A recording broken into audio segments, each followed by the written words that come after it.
Welcome back to the Explainer. So let's just dive right into the mechanics of habit formation and look at why so many of our absolute best intentions completely fall flat. We've all been there, right? Setting these massive goals only to find ourselves slipping right back into our old routines just a few weeks later. Today, we are breaking down the science of why this happens and exactly how to fix it, drawing directly from the insights of the world's leading behavioral experts. To start things off, take a look at this honestly staggering number. Studies show that fewer than 10% of Americans actually keep their New Year's resolutions. That means 90% of the time, the grand plans we make for self-improvement just flat out fail. It's an incredibly frustrating statistic, but it points to a much deeper issue about human nature. And it really makes you wonder, when we inevitably hit that wall, are we just lacking willpower or are we relying on completely the wrong mechanisms? If you're constantly repeating bad habits and can't figure out why, you've got to ask yourself, are you treating the symptom or are you treating this system? Section 1. Awareness versus action. Breaking down behavior. Now, to get a handle on this, let's compare two of the absolute heavyweights in behavioral psychology, Charles Duhigg's The Power of Habit and James Clear's Atomic Habits. Duhigg's work is fantastic for giving us a deep awareness of the unconscious habit loop, the whole cue, routine, and reward cycle. It perfectly explains why we just blindly unlock our phones or why a stressful day immediately triggers cravings. But then, on the other hand, James Clear steps in to provide a highly actionable escape plan. He focuses heavily on action and actually implementing systems. So think of it this way. One gives you the map to understand your behavior, while the other literally teaches you exactly how to walk forward. Section 2. Systems and identity over goals. The paradigm shift. Clear's methodology introduces a massive paradigm shift in how we approach personal growth. Basically, we need to stop focusing exclusively on what we want to achieve and start focusing on who we want to become. Look at the contrast here between goals and systems. Goals, they are just temporary targets meant for winning the game, like, say, running a single marathon. But robust systems are about continuing to play the game indefinitely. It is the fundamental difference between trying to run and actually becoming a runner, because true long-term thinking is actually goalless thinking. It's all about endless refinement. This entire philosophy is perfectly captured in James Clear's famous rule. You do not rise to the level of your goals, you fall to the level of your systems. Think about that for a second. If you're stuck in a rut, the problem isn't you. It's actually that your system is accidentally designed for failure. We repeat bad habits not because we don't desperately want to change, but because we just have the wrong system for change. So, the crucial point here is how we leverage that system for actual growth. And the math behind this approach is just incredible. Getting just 1% better each day for 1 year makes you literally 37 times better by the end of it.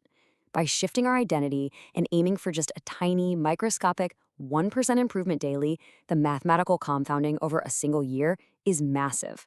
What starts as a minor win essentially snowballs into a complete transformation. Section 3. The 4 Laws of Behavior Change, your tactical toolkit. Okay, so to actually execute this system and automate your behavior, we have to break habit formation down into 4 actionable laws. Number 1, make it obvious. Number 2, make it attractive. Number 3, make it easy. And number 4, make it satisfying. This is essentially that neurological feedback loop of cue, craving, response, and reward, but translate it into a practical, everyday framework you can start using right now. And here is the really cool part.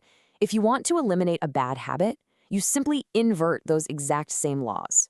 To stop endlessly scrolling on your phone or eating junk food, you make the behavior invisible, unattractive, difficult, and unsatisfying.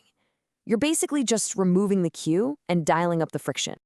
Section 4. Designing your new environment. Practical maneuvers. With those laws established, let's look at how we can physically maneuver our lives to guarantee success without constantly relying on our incredibly fickle motivation. Enter the implementation intention. This completely removes the guesswork by planning exactly when and where you'll act. It relies on a super simple formula.